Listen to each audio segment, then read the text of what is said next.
The David Pakman Show at davidpakman.com. Big night yesterday at the Democratic National Convention in Charlotte, North Carolina. Hello to everyone watching on the YouTube live stream, where we are live Monday through Thursday, 2 p.m. Eastern, 11 a.m. Pacific time. A lot of chatting going on, Lewis. A lot of exciting stuff going on in the YouTube live chat room. And of course, welcome everybody coming over from the We Survive Bush, You'll Survive Obama Facebook page. Excellent stuff, Lewis, from people coming over from there. Indeed.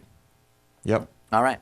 So let's start at the beginning. I actually am not sure that it was that great of an idea to have Sandra Fluke speak during the 10 o'clock primetime hour, 10 o'clock Eastern primetime hour of the Democratic National Convention. Now, not that I don't agree with anything Sandra Fluke said specifically, but on some level, I feel like why she became a national figure recently, a temporary national figure for the time being, because Rush Limbaugh attacked her.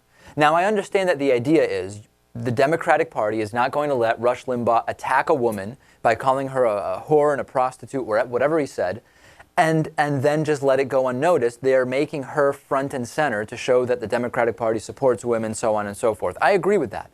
At the same time, are you not giving Rush Limbaugh power by making someone whose only claim to fame is that Rush Limbaugh attacked her a keynote speaker during the primetime hour of day 2 of the Democratic National Convention? In other words, in some sense, it is giving Rush Limbaugh power. I know the argument would be, well, yeah, he used his power and now it's being used against him because she's speaking out against the Republican Party. But still, I don't know that that's really the best argument. Yeah. Was the speech at all good, or was it a fluke? The speech was fine. The speech was fine. It was a fine speech. She said some things that were okay, and it was a good speech as far as maintaining the importance of women's rights in this election. Yeah, I'm going to agree though. I don't know if someone who just got attacked by Rush Limbaugh is a person you want representing your party. What do you think, Natan? Well, to your first point, I think that it's good to link Sandra Fluke to Rush Limbaugh because you're linking the Republican Party platform with a crazy nut. Okay. And I think that's good. But then secondly, I think it's good because the Democrats are basically saying, you know what? Our primetime speaker at 10 o'clock before Elizabeth Warren and then before Bill Clinton is someone who's going to openly talk about these issues. The Democrats aren't going to back down about the regarding the social issues, and they're actually going to confront it head on. And I think that was a message that they're sending to the Republicans.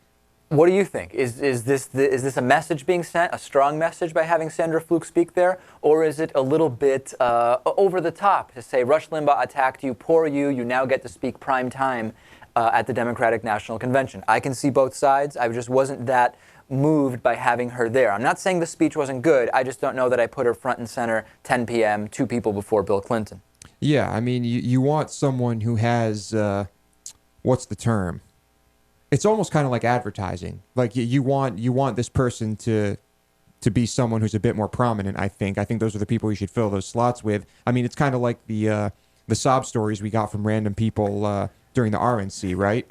I think it's different in the sense that she had something legitimate to say that actually represented the values of the party. I'm not comparing their messages. Yeah. But okay. Fair enough. So what do you think about that? I don't know. Then we had Elizabeth Warren speak. Now, we've had Elizabeth Warren here in this studio at this table, Lewis, that I am sitting at here.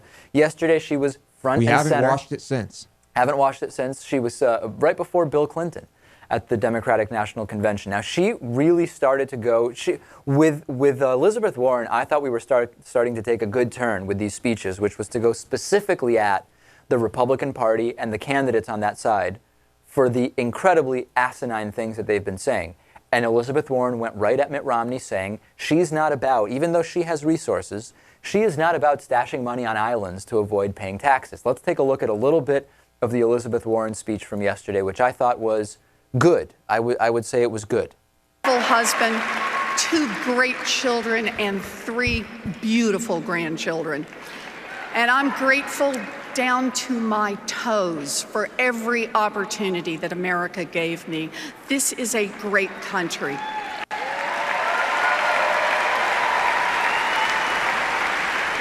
I grew up in an America that invested in its kids and built a strong middle class that allowed millions of children to rise from poverty and establish secure lives. An America that was a created weird cutaway. Social Security and Medicare so that seniors could live with dignity. Okay, so she goes on and she's good. We didn't slow the speech down artificially, by the way. That is the real speed of that speech. Again, weird cutaways, like Natan said, cutting away to people who either seem bored or out of place, don't really seem to be engaged with the speech. I don't know why this keeps happening during the DNC. It wasn't happening during the RNC. A strange video production choice, I would say. Perhaps there is the video director is a hardcore Republican who's trying to make it seem like the DNC is just boring. Yeah, that may be the case, and I don't know. I thought that the Elizabeth Warren speech was good, and that's kind of that, and it was a good lead into Bill Clinton. Now let's get into Bill Clinton. Bill Clinton, look at the reaction that Bill Clinton gets here when he comes out to speak. Just listen to the crowd, ladies and gentlemen. Let's take a listen, Lewis.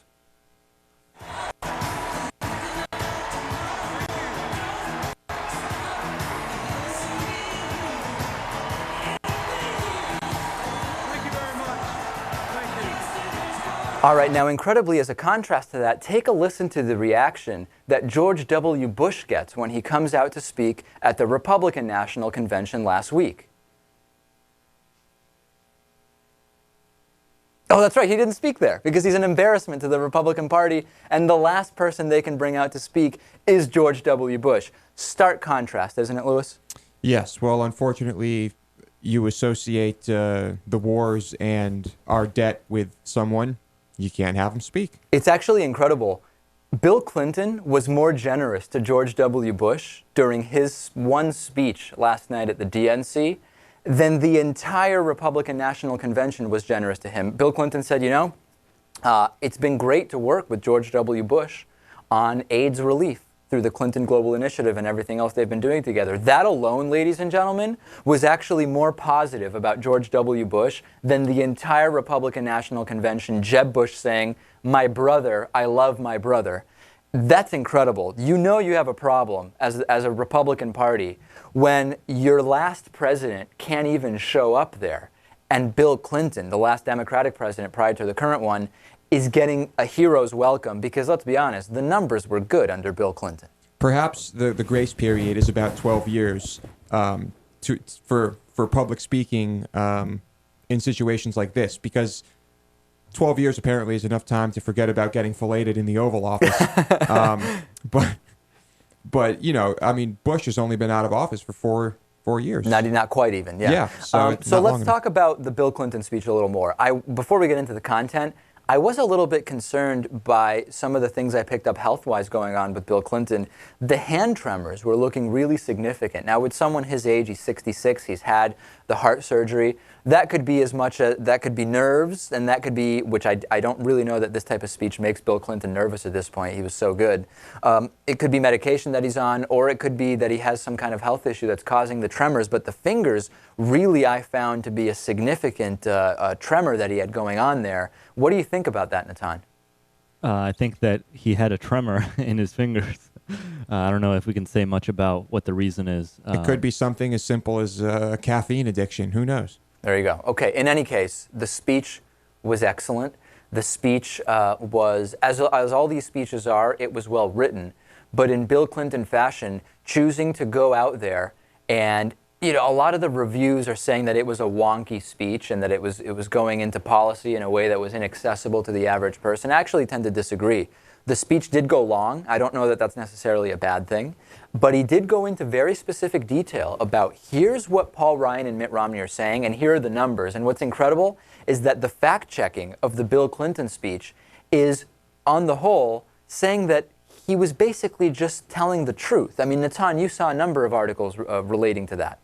Yeah, factcheck.org basically claims that he made a few exaggerations about the effects of Obamacare and some of the comments about Medicare, I think. But overall, he was just relaying facts. Now, the Washington Post has a fact-checking team.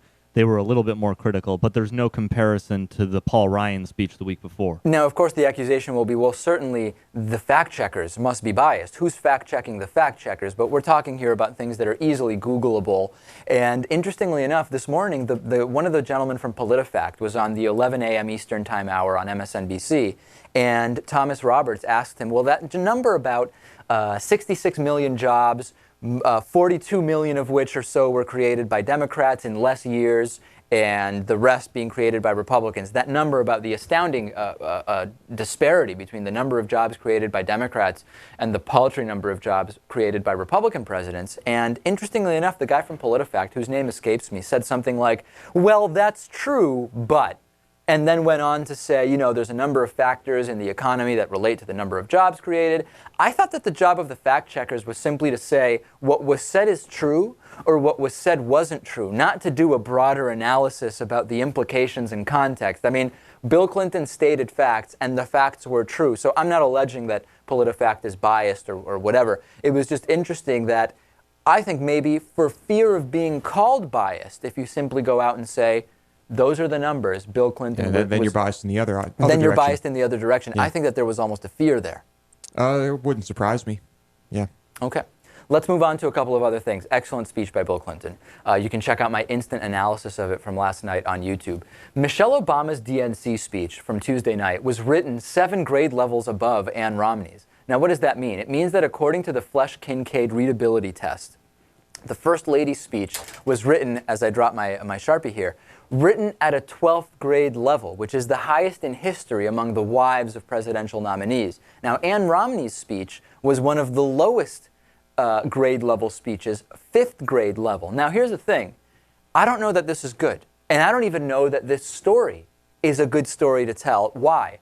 Because, Lewis, nuance, bad, simple, good. Nuance, bad, simple, good. That's what we've been trained by a lot of the media, particularly sourced from Republican talking points.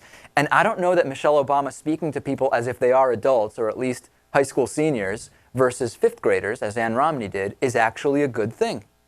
Electorally, strategically. Yeah, but I guess at the same time, it depends on who you're speaking to. And, you know, looking at it, to me, just hearing that Michelle Obama's was rated at 12th grade level still seems a little low, doesn't it? Well, I don't think that the test goes any higher than 12th grade. Isn't that right, Natan? Flesch-Kincaid doesn't go higher than 12. All I know is the average voter doesn't go higher than that. that we certainly know. What do you think, Natan? I mean, maybe it's bad to talk to people in any way other than like 5th graders. No, I think Bill Clinton's speech last night proved that if you talk up to the audience, you get rewarded. People were loving it. He was mentioning specifics. He was giving, you know, detailed analyses with 3 different bullet points about Ryan's economic plans. I thought it was overall talking up to the audience, and everyone had a good impression of it. Well, we'll see. We still have to see. Treat your audience like they're make your audience think they're really smart, and they'll love you for it. Is that what's going on? Maybe that's the case until you get the media spin that the argument is to. Remember John Kerry saying, "Well, listen, based on certain information, I had made one vote regarding the Iraq War, and eventually, when more information came out, I made a different decision. Right? I was for it before I was against it, or whatever it was." It got turned around into this incredible, listen, if it's that hard to explain, it's probably a lie thing. And that's what I'm worried about. Yeah. I don't know. I mean, everything seemed to go well for the First Lady and for Ann Romney, so maybe it doesn't matter. Okay, well, we'll see what the reaction is. Again, not going that well for Ann Romney because she was part of one of the lowest convention bounces in history. Well, we'll see what Obama gets. Not really her fault. Not only her fault. Okay. Let's talk about an interesting poll from the Pew Research Center about that Republican convention. Viewers said that Clint Eastwood talking to a chair was the best speech of the Republican convention. This is incredible. 20% of viewers rated Clint Eastwood's bizarre rant at an empty chair as the highlight of the Republican National Convention. Now, only 17% said Romney's speech was the highlight. Only 9% said that Paul Ryan's speech was the highlight. The guy babbling to an empty chair was better than Mitt Romney's speech. It did have fewer lies since he didn't really say anything and the chair couldn't talk back. That's true. Yeah, it was a more honest speech. I think what's going on here, it was just the more memorable speech. It didn't get into the Pew Research Center poll, but 87% said that the empty chair itself was the highlight. Incredible. Looked like a comfy chair. No, that wasn't really in there. But I mean, as an act, it was good. Clint Eastwood's parody of an angry, uninformed Tea Partier was really spot on. Perhaps this is his joke on the world. All right, let's check in down in Charlotte, North Carolina, with Luke Vargas, talk radio news service correspondent down there, getting the flavor, getting the color, figuring out Are there Iranian Jews like Lewis? Is there diversity? What is going on down there? Let's talk to Luke. So, Luke, first things first, the Bill Clinton speech. What was the reaction? It looked like from what we saw on TV that there was an incredibly positive reaction, but what was going on amongst media people? What was going on behind the scenes? I was sitting with the media last night, which was different than the past few nights. Actually, where our seats were located last night, it was sort of behind the stage, so you could look out over Bill Clinton's shoulders and see the teleprompter as an especially interesting thing to watch during his speech. There would be times when there's an icon next to the first line of text on the teleprompter, and when it's pausing, it's red, and when it's about to start rolling again, it turns white. And there were very long parts of that speech where that icon was red, the teleprompter was stopped, and Bill Clinton was just sort of riffing. One of the other things I could not see was the fact that some people say his hands were shaking, that there was some gunk on the side of his mouth. I couldn't see any of that, and from where I was sitting, his delivery seemed great, and the audience reaction was tremendous. Interesting. Yeah, I did notice. I was kind of following along with the speech transcript that had been put out there, and there were a lot of points where he was not so much replacing, but just adding, which was one of the reasons that the speech went so much longer than it was initially planned for. So that's interesting. You had a different, literally a different visual perspective than we did. What did you think about the big business people that were trotted out there? I found this interesting because at the Republican National Convention, the idea was to show how the Republican Party and small business are in line. Now, one of the stereotypes about the Democratic Party is that they're kind of anti-big business, and that's one of the arguments being used when the discussions of Bain come up. So what did you think about some of the big business people, Costco, CarMax, being brought out there?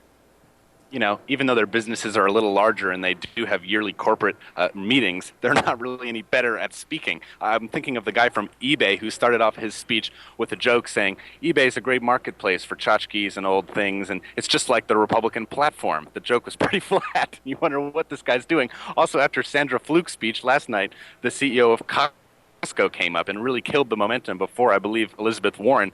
The transition from Sandra Fluke to Elizabeth Warren seemed like a clear one. The transition from Sandra Fluke to the CEO of Costco was one that really puzzled me. I didn't understand why these guys were tasked. They can defend education policy and infrastructural investment, but they're not the only people. And the Democrats certainly have better people to argue those same points. Yeah, what was the atmosphere in the hall during those kind of interludes that seemed to be in some way kind of non sequiturs in a way?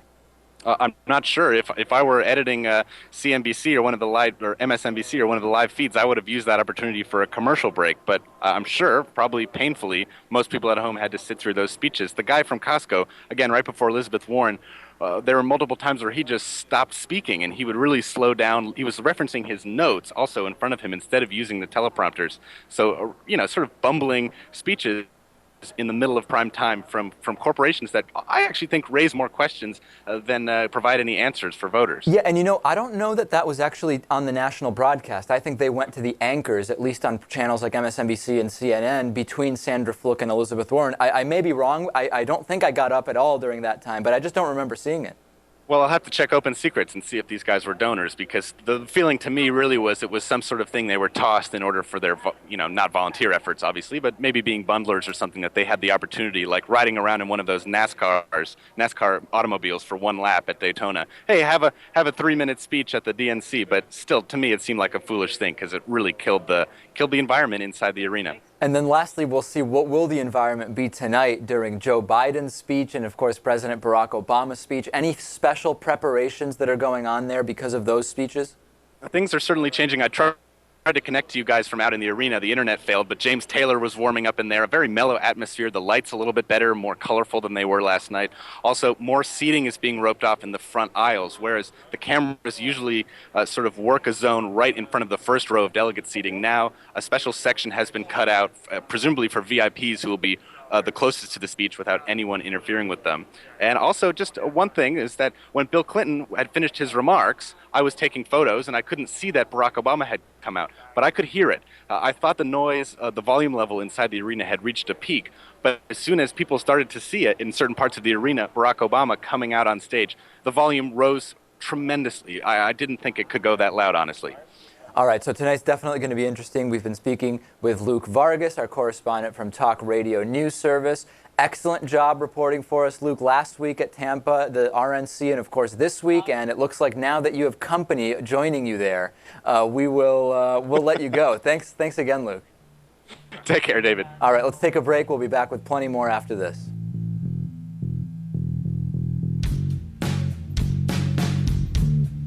The David Pakman Show at davidpakman.com.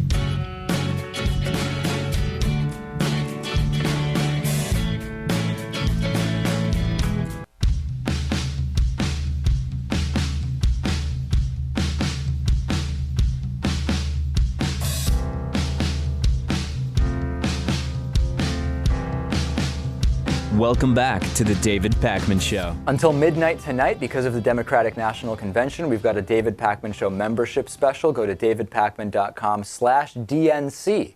Sign up for a yearly membership. We'll send you a free David Pakman Show t-shirt. davidpakman.com/DNC. Hours left on that, Lewis. About 9.5 hours left. Incredible. Get in there. Get it done. All right, today's new member of the day, made possible in part by liberalbias.com. Lewis, you've noticed people talk about liberal arts but not conservative arts. Doesn't that seem biased to you? What's up with that? It is weird. You can find out more about it at liberalbias.com. Lou Casagrande. It's great to have Lou on. This, I believe, is the only member named Lewis. Incredible. Excellent. Shocking and disturbing and fantastic. Yeah, that's why I have my favorite South Korean techno song going. Absolutely. Okay, incredible report in The Nation by our good friend Lee Fong. Lee Fong, who has been on the show a number of times, Lewis. Paul Ryan, even though publicly is just trashing Obamacare and everything related to it, quietly requested Obamacare cash. Now, I know this probably won't surprise a lot of us, but this is pretty incredible. He's going around the country barnstorming, promising to repeal every aspect of the Affordable Care Act if Romney Ryan is elected.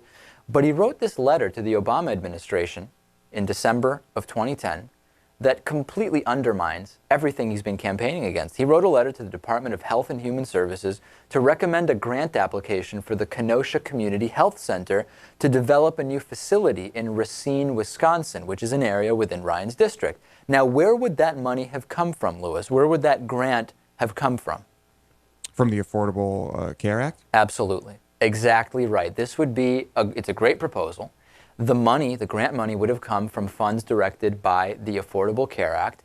The letter, which was obtained by The Nation and the Investigative Fund through a Freedom of Information Act request, is a reminder that, as usual, the most ardent opponents of the Affordable Care Act. What is an opponent? I have no idea. It's weird. It's like an opponent, but not as strong. It's with John Boner. It's a John Boner opponent. I guess so. Yeah. Well, in other words, John Boner is an opponent of Obamacare. We know that the strongest opponents of Obamacare actually benefit from and realistically probably like the provisions in there. And as we know, there is this window of time now before people really know and start receiving the benefits of Obamacare. It's kind of like a interim ignorance period where the Republicans could actually, if Romney wins and if they maintain control of the House, repeal Obamacare. Because you know, Lewis, after Obamacare fully takes hold, it's going to be impossible to repeal it because it's perfectly logical and almost everybody in the country likes the provisions, even if they don't like the umbrella of what Obamacare now represents for them. Right, and a lot of misinformation going around about how it's going to bankrupt the country. No question. And, you know, it's we're paying $200 million per person for healthcare in the U.S. now, things of that nature. So more double standard, more lies, more nonsense from Paul Ryan. These are fundamentally dishonest liars, and we can't elect them because they're lying about everything. Publicly opposing Obamacare, trying to get the Obamacare funds. Incredible. And like Bill Clinton said last night, he said it takes brass to criticize Obama for doing the exact same thing to Medicare that you proposed.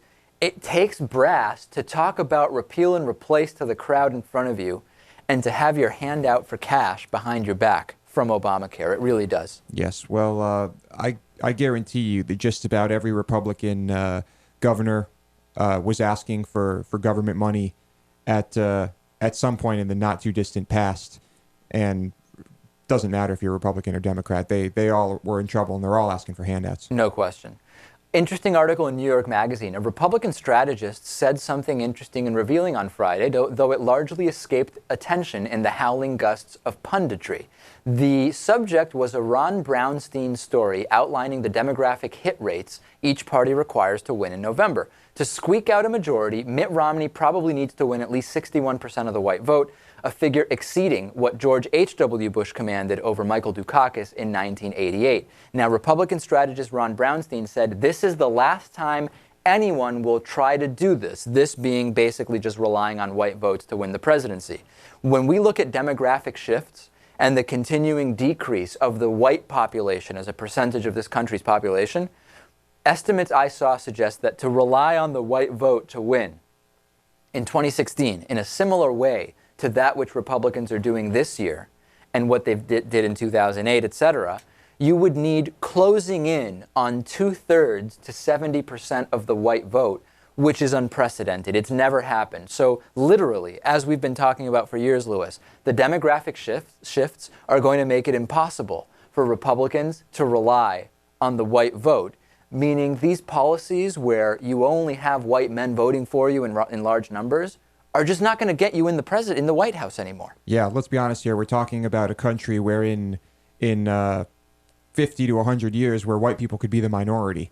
So or these definitions with continued melting pot mixing are going to be increasingly irrelevant. But let's not forget all that Spanish stuff that was going on at the RNC. I mean, it's not like they're actively just saying, well, let's forget about the Latino and black votes. No, they're doing some superficial pandering. You're right. Yeah, absolutely. Let's take a break. Facebook.com/David Pakman Show, and of course, DavidPakman.com/DNC for the free t-shirts until midnight tonight.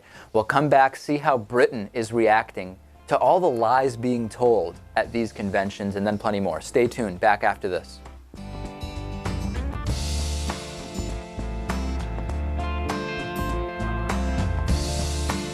The David Pakman Show at davidpakman.com.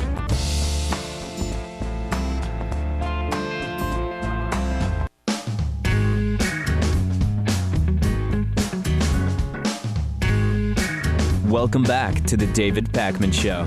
Now to Dennis Campbell, editor-in-chief of UK Progressive Magazine, for our weekly Worldview with Dennis Campbell segment. Dennis, what's been the reaction, the British reaction, to both the Republican National Convention and what we've had so far of the Democratic National Convention?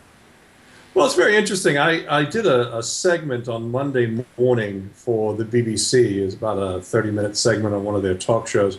And we talked about British perceptions of the elections. And the surprising thing is that there isn't the hanging on every word sort of fascination that we have in the United States, or those of us that are originally from the United States have.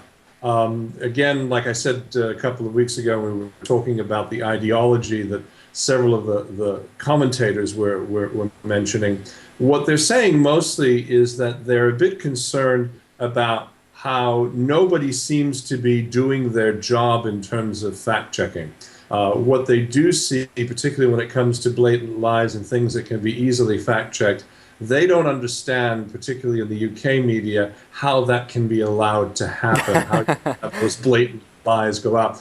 We have a number of truth laws that are still on the books here, hate speech laws that are still on the books here, that, you know, some of the things that are said either by campaign surrogates or people involved in the campaign, they could be facing some jail time. And we've just had Can you imagine that? National people, you know, in court just this past yesterday and the day before on the phone hacking charges. So we do take those press crossing the line things a little bit more seriously than perhaps. Yeah, I mean, we'd have everybody in jail here, I think, if that was the case.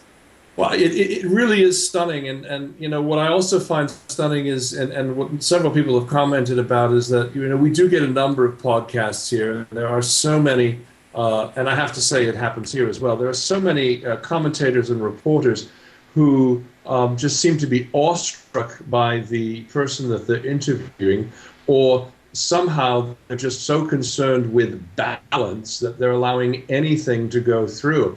And frankly, if you're speaking rubbish, it doesn't matter, you know, you should be called on it. I mean, we're not that far removed the days of Watergate and, investigative reporting, where people would actually call somebody on a statement that is clearly not factually correct. I've seen, for example, CNN's Soledad O'Brien do that a couple of times. There are a few out there, but there's still a great reluctance to call a lie in the mainstream media in the United States, and people here can't seem to understand. I mean, if it's a blatant lie, as several of them have been, why are they not being called lies, and why is there no consequence for someone telling a lie? Well, because calling lies shows that you care about facts, which, as we know, have a liberal bias. That's the problem. So, okay, people over in Britain are a little bit confused and shocked about the amount of dishonesty that we're seeing from the speeches. Now, any difference in terms of the reception from what's going on at the RNC to DNC? Anything specific we can look at? Well, I mean, several of the columns that I've seen today, some of the people I've talked to, some of the commentary, were clearly impressed with Bill Clinton's speech last night, very impressed with the speech by Michelle Obama. And those two keynote addresses, even though they were very early in the morning here, they did get quite a bit of play on several of the TV channels here. And everybody seems to be of the consensus that, Bill Clinton definitely helped the re-election chances of Barack Obama. That's both on the ground here, as well as agencies such as The Guardian and others that have a very robust crew of people already covering these elections there in the United States as well. Okay, and then I'm curious, how much media coverage is being given in advance of President Obama's kind of cap the convention off speech that's coming up tonight? Is that the type of thing that is being previewed there, or it'll be kind of covered after the fact? How much coverage is it getting? It'll probably get a mention tonight. We're literally a few minutes away from the 6 p.m. news here in the UK. So someone will mention that it will be a very big night for President Obama. But you have to keep in mind, we are 5 hours ahead of you. So our convention coverage, so to speak, is via the internet or via the BBC. But not many people are up at 3 and 4 in the morning when these speeches are actually being broadcast. Understood. Okay, so we're going to see what happens with the Obama speech tonight. We will check back in with you next week. We've been speaking with Dennis Campbell, editor-in-chief of UK Progressive Magazine. Dennis, tell us again about the new book. How is it doing?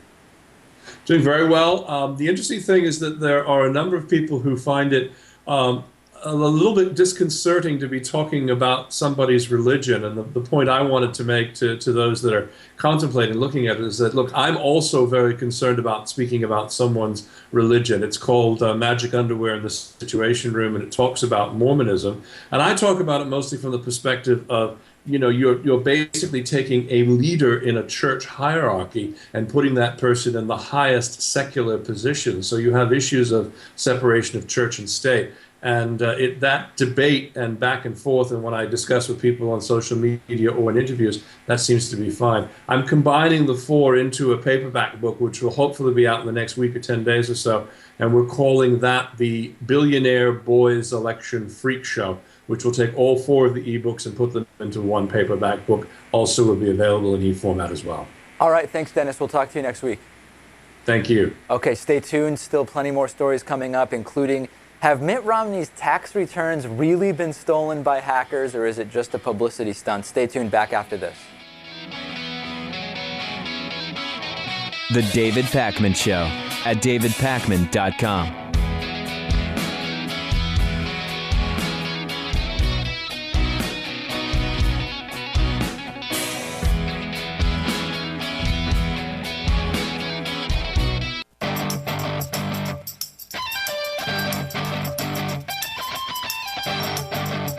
The David Pakman Show at davidpakman.com. The best way to support The David Pakman Show, get a David Pakman Show membership. You'll get a commercial-free podcast feed, as well as the bonus show, produced and directed and hosted and edited, written, photographed, everything by producer Louis Motamedi, as well as the 1-hour commercial-free videos of the show. I mean, it's just incredible the number of benefits you get at this point. davidpakman.com/membership. And if you do it before midnight, davidpakman.com/DNC, you get a free t-shirt. What we really need is life-size cardboard cutouts of you that we can give to members. Yeah, okay, well, we'll see. I'll make a call.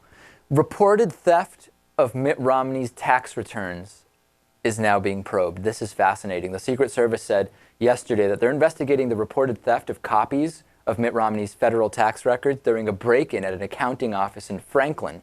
Someone claiming responsibility demanded $1 million not to make them public. There was an anonymous letter sent to PricewaterhouseCoopers in Tennessee, Romney's accounting firm, saying they want $1 million sent through a number of hard-to-trace internet currency systems to prevent the disclosure of his tax filings.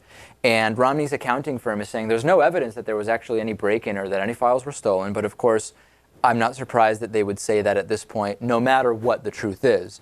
The one thing that is making me think this may not be true is, wouldn't you think someone with the presence of mind to obtain these would know that when you're talking these stakes, $1 million just really isn't very much for a ransom?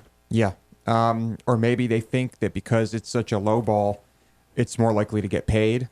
I think if you're asking for a ransom, if you are wired the money, if you're wired any money, it's just that much easier to catch you. So you think asking for ransom will be the downfall of this? Probably. If it's true. We don't even know if this is true. I mean, I hope it's true, and I hope they don't pay, because I want to see those tax returns. Interesting. Yeah, I would look at them, no question about it, although I don't endorse breaking the law or stealing documents or any of that stuff. However, if the documents were to leak into the public domain on the internet, I would be lying if I said I wouldn't look at them and report on them. Yeah, that'd be a great story. Of course, if you are doing something illegal to obtain the tax returns, would we really have any assurance that the tax returns were not doctored? I don't really know.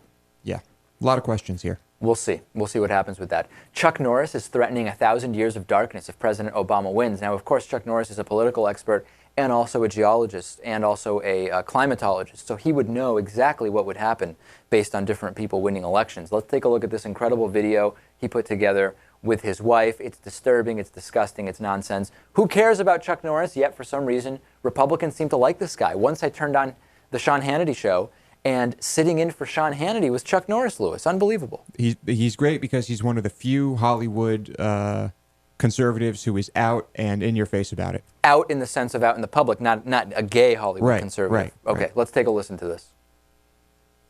Hi, I'm Chuck Norris, and this is my wife, Gina. We are here to talk about a growing concern we all share. If we look to history, our great country and freedom are under attack. We're at a tipping point, and quite possibly our country as we know it may be lost forever if we don't change the course our country is headed. With our country at a crossroads, Chuck and I have asked ourselves what we can be doing to help support this great country we're blessed to live in, and how we can encourage our like-minded American brothers and sisters to unite and let their voices be heard.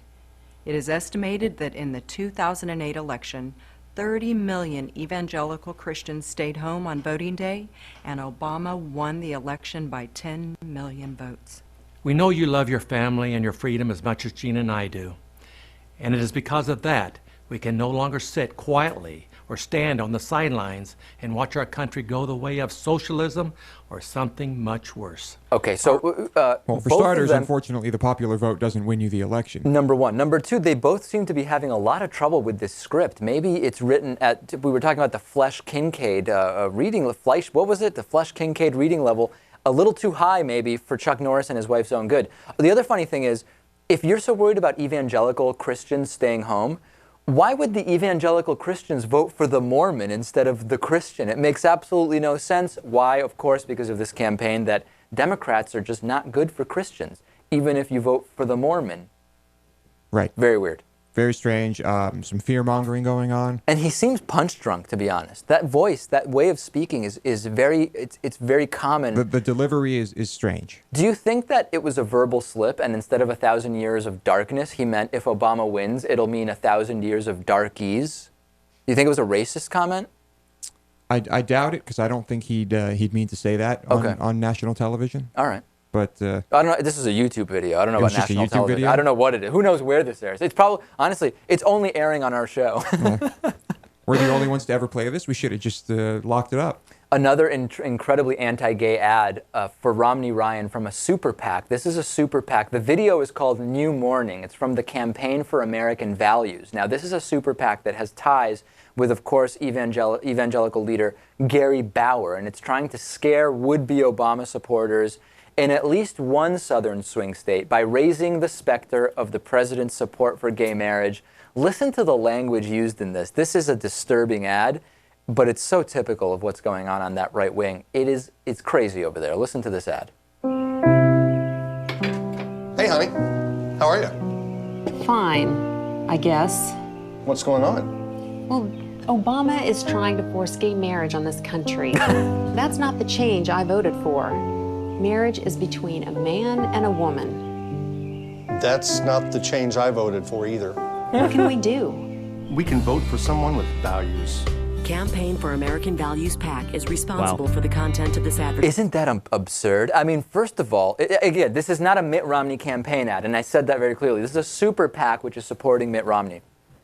What the hell is this? First of all, if you were to parody a right-wing anti-gay ad, there would be no difference.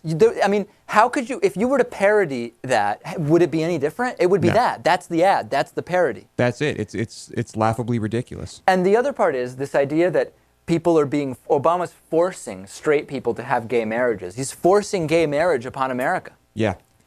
All of a sudden, that woman in the commercial and her husband are going to be married to someone of the same sex. And one of them will be forced to actually have a sex change. Their marriage will be destroyed. This would be like yeah, go ahead. No, I was just going to say this is completely analogous to having seen a commercial like this in the 1950s talking about integration of schools or integrated marriages even. I was taking it a step further. This is like seeing an ad a long time ago where a religious couple wakes up and says, "Dear, I'm upset.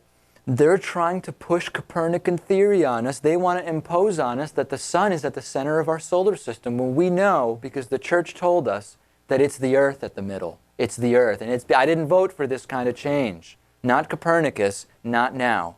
Right? I mean, it's the same type of thing. Flashback. They're trying to force on us that the earth is round, but it's flat. God said so. There's no difference to this ad. It's identical. Yeah, it's confusing. I wonder what the next one will be. Obama's trying to force health care on us? Yeah. Obama's trying to make it so people don't die of scurvy. Right? I mean, that's not the change I voted for. Let's just go way back. Okay, a couple voicemails real quick. 219-2 P. Here's one. Let's take a listen. Hello, Mr. Pakman. Hello. I wish you well. I wish you success. Thank you. You'd mentioned you'd come from Argentina, right, the U.S.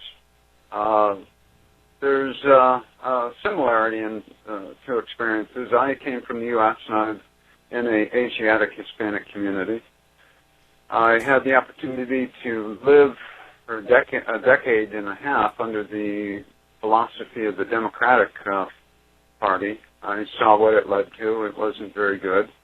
Really? I took up the values of the Republicans, and I started seeing a fair deal. That is, I got rewarded for doing the right things. Like what? And I came from the mainland over to the community here, and I brought with me the attitudes of the Republicans, and I applied that wholeheartedly.